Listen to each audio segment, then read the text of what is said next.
Hi mga mi! Andito na naman mga anak ng mga ngutang na nakapunta ng Hong Kong na tagapunos ng puwet at tagadakot ng tut! At ayun na nga, for today's video ay nakababa na ako ng tram na sinakyan natin at on the way na ako papunta doon sa tambayan namin kasi for today, walang ganap, walang napag-usapan kung saan kami pupunta o saan kami gagala. So that means, tatambay lang kami sa tambayan namin. So tara, samahan nyo ako papunta doon sa tambayan namin!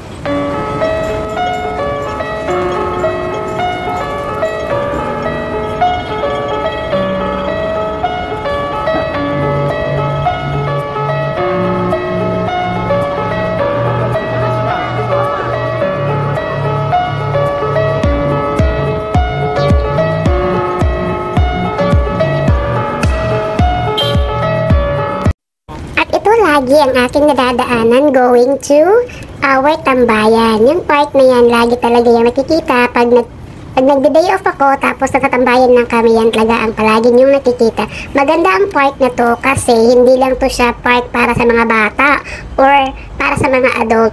Meron din ditong mga may mga amusement park din or may makikita din kayong mga theme park dito. At dito rin yung parang jet ski na nilalaroan, mga laruan na jet ski, dyan din yun. Dyan din sila naglalaro, pati yung mga bata or mga adult na batang isip. At ayan, napapunta na nga ako doon sa pwesto nila Jackie at saka ni Ate Eva.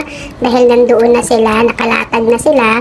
Wala kami doon sa usual namin tinatambayan kasi may nauna nang nakalatag doon at may nauna nang nakatambay. So ayan yung dalawa pa lang yan sila. So by the way, 4 lang pala kami for today's video at ayan na yung niluto natin na paksiw at saka yung tahong.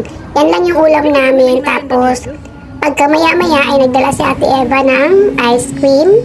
Tapos meron pala ditong pamassage. Yan yung matinding ganap for today's video. May pamassage ang person. So sana ay nagustuhan nyo ang video na to. At thank you again mga mi for sa pagsama sa akin every day off ko. So, I'll see you again in my next video. Bye!